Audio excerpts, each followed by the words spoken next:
Bonjour à tous et bienvenue sur la 18e vidéo de cette chaîne. On est toujours sur l'île de Penang et bon bah là c'est le début de vidéo, on va aller manger comme d'habitude. Il y a un petit food court là qui est juste là, on va aller voir ce que ça donne. Sinon, programme d'aujourd'hui. On va faire le temple Kek Lok Si, qui est le plus grand temple bouddhiste de toute la Malaisie, si ce n'est d'ailleurs le plus grand temple bouddhiste de toute l'Asie du Sud-Est, hein, ça dépend les infos qu'on trouve sur internet. Donc on va faire ça, on va visiter ça, on va vous montrer tout ça. Et ensuite on va se diriger à Penang Hill, c'est une colline de plus de 700 mètres où on peut y monter en funiculaire, donc on va vous montrer tout ça également. Et je pense qu'on va y aller en fin d'après-midi, histoire de voir le coucher du soleil et histoire d'avoir une superbe vue sur toute l'île de Penang. Donc à tout à l'heure. À tout à l'heure.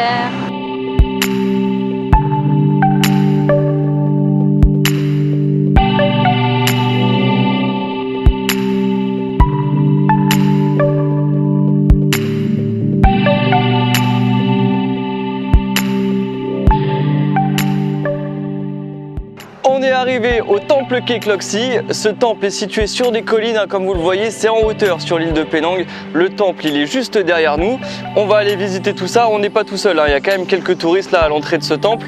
Ce qu'il faut savoir au niveau de l'architecture, c'est que c'est un temple bouddhiste où il y a un mélange de trois styles. Il y a le style thaï, le style chinois et le style birman. Donc on va aller regarder tout ça et on vous filme tout ça.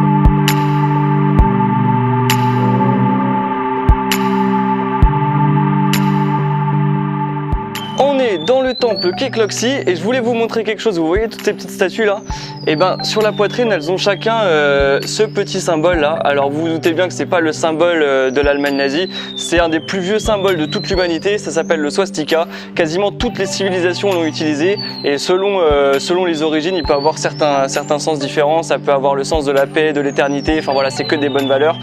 On le retrouve beaucoup dans les temples bouddhistes en Asie. Donc voilà, si vous le revoyez dans nos vidéos, parce qu'on on va le voir souvent, je pense, ce symbole il est beaucoup utilisé.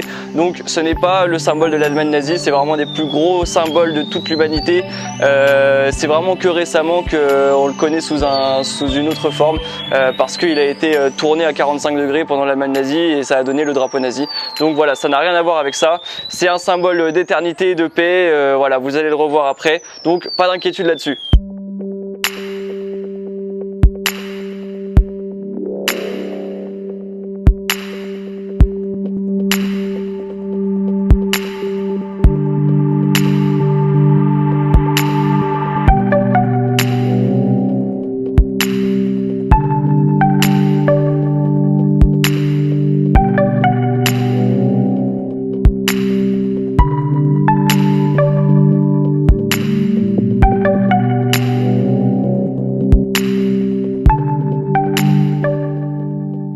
On a commencé la visite du temple, mais j'ai l'impression qu'il y a pas mal de trucs qui sont pas accessibles depuis l'étage où on était. Donc voilà, on a repris la route, là on est sur la route. On monte un peu, ça grimpe beaucoup, hein, on est dans les collines. Et on va aller voir s'il y a des étages supérieurs pour visiter le reste.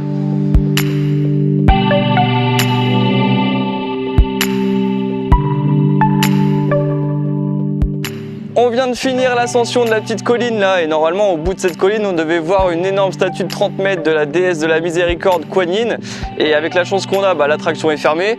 En plus de ça, la seule vue qu'on peut avoir malgré que la statue fasse 30 mètres, c'est des échafaudages parce que tout est en travaux. Donc voilà, en plus on avait regardé sur les sites internet du temple et tout, normalement c'était ouvert jusqu'à 21 h. Certaines attractions ferment à 17 h 30, voilà, on ne pouvait pas savoir. On va quand même essayer de trouver un petit point de vue histoire de vous filmer la statue et histoire qu'on la voit nous aussi quand même. Et ensuite on se rend à Penang Hill pour aller sur la colline en haut de Penang à plus de 700 mètres de haut en funiculaire pour vous filmer tout le coucher de soleil sur l'île de Penang. À tout à l'heure. À tout à l'heure.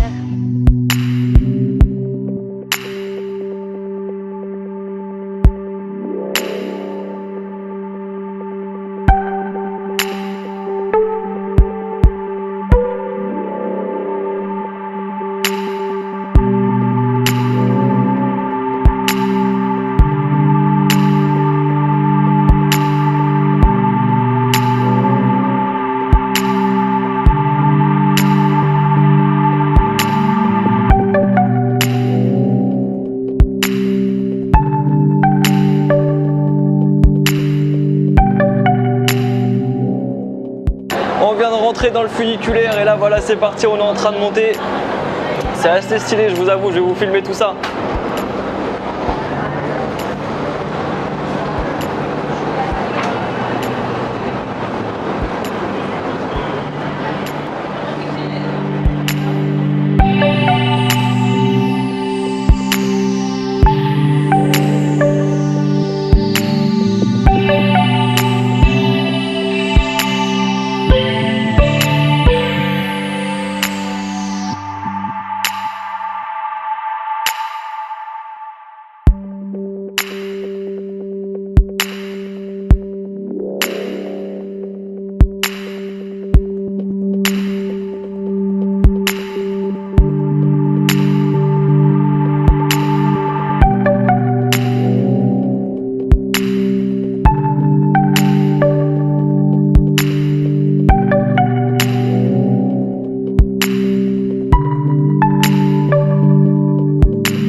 La nuit est tombée sur Penang Hill, on a une vue magnifique, je vous montre un peu la vue qu'on a sur l'île.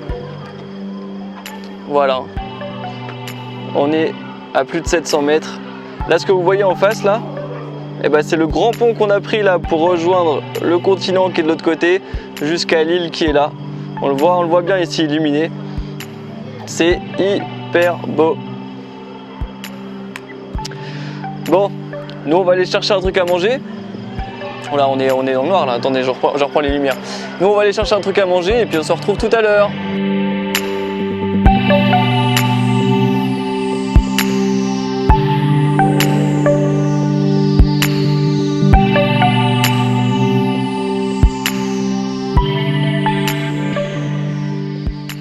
On est rentré et on s'est reposé dans le petit bar qu'on a l'habitude d'aller. On s'est pris chacun une petite noix de coco. Et puis avec ça, des pâtes huile d'olive avec des champignons et des petits légumes, ça donne hyper envie. On s'est pris chacun le même plat avec Marion.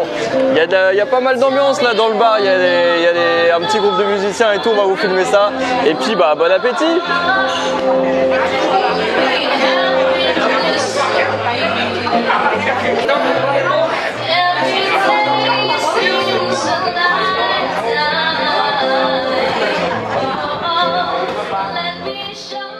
On vient de finir de manger, la journée est terminée. Comme d'habitude, on rentre à l'hôtel, on vous fait le montage de la vidéo, on vous la poste sur YouTube.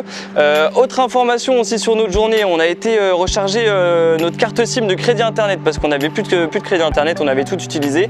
Et c'est vrai qu'on en a pas mal besoin pour tout ce qui est Google Maps, informations à chercher sur internet quand on fait des visites.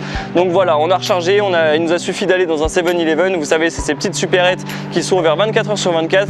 On est allé voir une caissière, ça nous a pris 3 minutes à recharger, c'est elle qui nous l'a fait depuis notre portable et puis voilà, on a tout ce qu'il faut maintenant pour repartir à l'aventure. Donc on se retrouve demain pour une nouvelle journée à Penang. À demain. À demain.